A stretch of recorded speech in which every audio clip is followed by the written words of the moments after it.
The Skylight Room, a short story by O. Henry. First, Mrs. Parker would show you the double parlors. You would not dare to interrupt her description of their advantages and of the merits of the gentleman who had occupied them for 8 years. Then you would manage to stammer forth the confession that you were neither a doctor nor a dentist.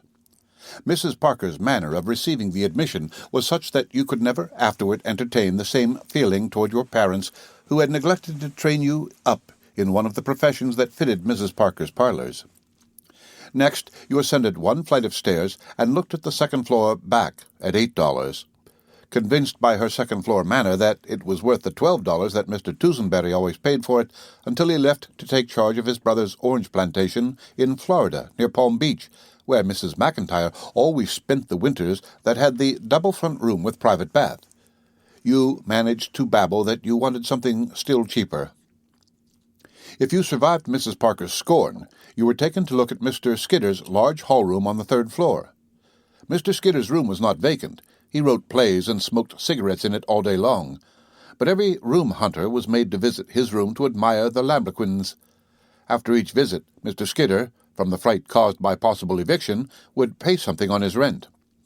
Then, if you still stood on one foot with your hot hand clutching the 3 moist dollars in your pocket and hoarsely proclaimed your hideous and culpable poverty, never more would Mrs. Parker be a cicerone of yours.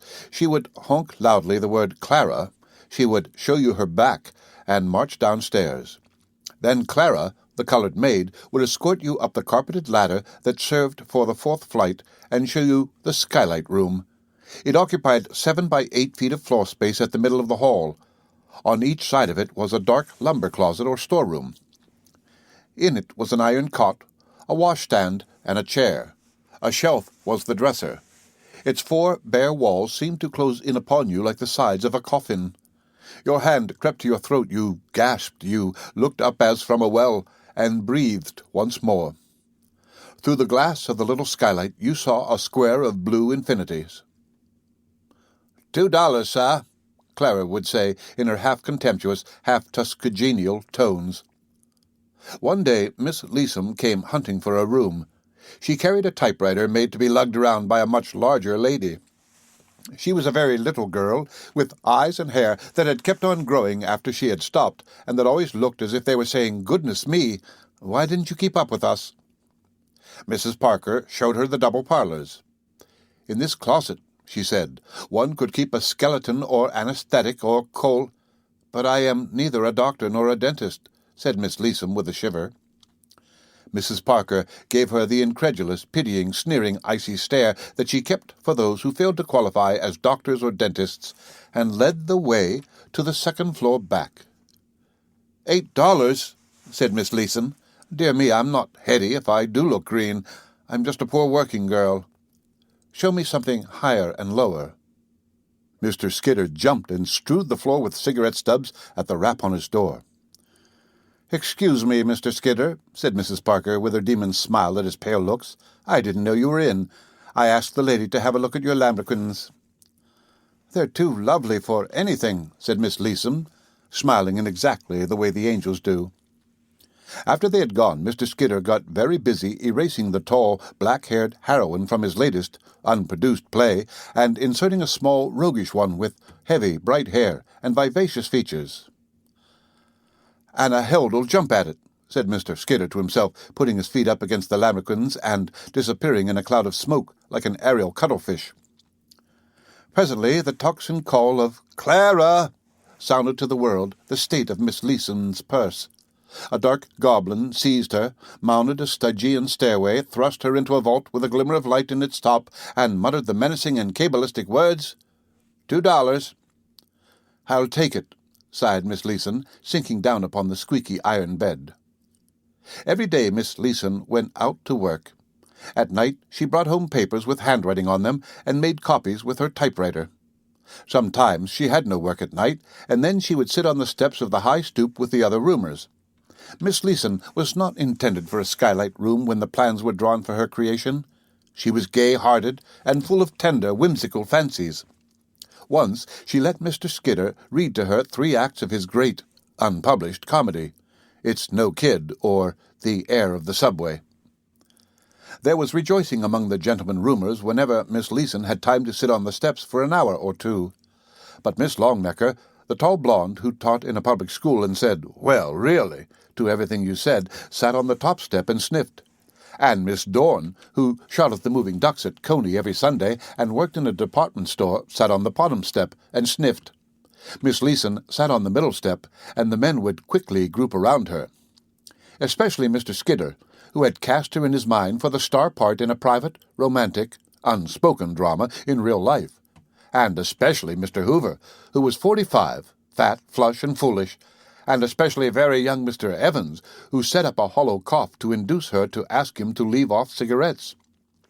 The men voted her the funniest and jolliest ever, but the sniffs on the top step and the lower step were implacable. I pray you let the drama halt, while Cora stalks to the footlights and drops an Epicedian tear upon the fatness of Mr. Hoover. Tune the pipes to the tragedy of tallow, the bane of bulk, the calamity of corpulence. Tried out, Falstaff might have rendered more romance to the ton than would have Romeo's rickety ribs to the ounce. A lover may sigh, but he must not puff. To the train of Momus are the fat men remanded. In vain beats the faithfulest heart above a 52-inch belt. Avaunt, Hoover! Hoover, 45, flush and foolish, might carry off Helen herself. Hoover, 45, flush, foolish, and fat, is meat for perdition. There was never a chance for you, Hoover. As Mrs. Parker's roomers sat thus one summer's evening, Miss Leeson looked up into the firmament and cried with her little gay laugh, "Why, there's Billy Jackson! I can see him from down here, too." All looked up, some at the windows of skyscrapers, some casting about for an airship, Jackson guided. "It's that star," explained Miss Leeson, pointing with a tiny finger. "Not the big one that twinkles, the steady blue one near it. I can see it every night through my skylight. I named it Billy Jackson." "Well, really," said Miss Longnecker. "I didn't know you were an astronomer, Miss Leeson." "Oh, yes," said the small stargazer. "I know as much as any of them about the style of sleeves they're going to wear next fall in Mars." "Well, really," said Miss Longnecker. "The star you refer to is Gamma of the constellation Cassiopeia. It is nearly of the second magnitude, and its meridian passage is—" "Oh," said the very young Mr. Evans. "I think Billy Jackson is a much better name for it." "Same here," said Mr. Hoover, loudly breathing defiance to Miss Longnecker.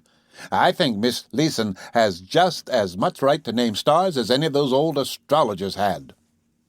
"Well, really," said Miss Longnecker. "I wonder whether it's a shooting star," remarked Miss Dorn. "I hit 9 ducks and a rabbit out of 10 in the gallery at Coney Island Sunday." "He doesn't show up very well from down here," said Miss Leeson. "You ought to see him from my room. You know, you can see stars even in the daytime from the bottom of a well. At night, my room is like the shaft of a coal mine, and it makes Billy Jackson look like the big diamond pin that Night fastens her kimono with." There came a time after that when Miss Leeson brought no formidable papers home to copy, and when she went out in the morning, instead of working, she went from office to office and let her heart melt away in the drip of cold refusals transmitted through insolent office boys. And this went on. There came an evening when she wearily climbed Mrs. Parker's stoop at the hour when she always returned from her dinner at the restaurant. But she had had no dinner. As she stepped into the hall, Mr. Hoover met her and seized his chance. He asked her to marry him, and his fatness hovered above her like an avalanche. She dodged and caught the balustrade. He tried for her hand, and she raised it and smote him weakly in the face. Step by step she went up, dragging herself by the railing. She passed Mr. Skidder's door as he was red-inking a stage direction for Myrtle de Lomé, Miss Leeson, in his unaccepted comedy, to pirouette across stage from left to the side of the Count. Up the carpeted ladder she crawled at last, and opened the door of the Skylight Room. She was too weak to light the lamp or to undress.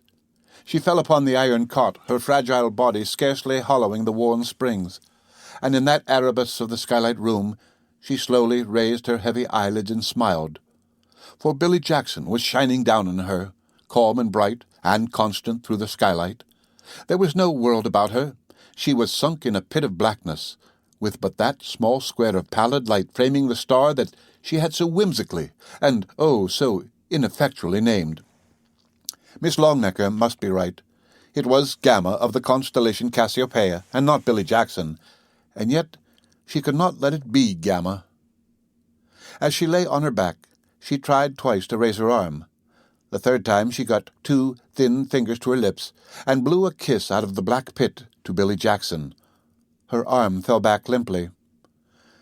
"Goodbye, Billy," she murmured faintly. "You are millions of miles away, and you won't even twinkle once. But you kept where I could see you most of the time up there when there wasn't anything else but darkness to look at, didn't you? Millions of miles. Goodbye, Billy Jackson." Clara, the colored maid, found the door locked at 10 the next day, and they forced it open. Vinegar, and the slapping of wrists and burnt feathers proving of no avail, someone ran to phone for an ambulance.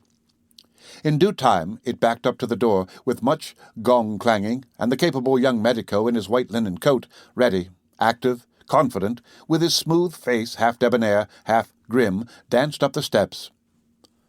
"Ambulance call to 49, he said briefly. "What's the trouble?" "Oh, yes, doctor," sniffed Mrs. Parker, as though her trouble, that there should be trouble in the house, was the greater. "I can't think what can be the matter with her.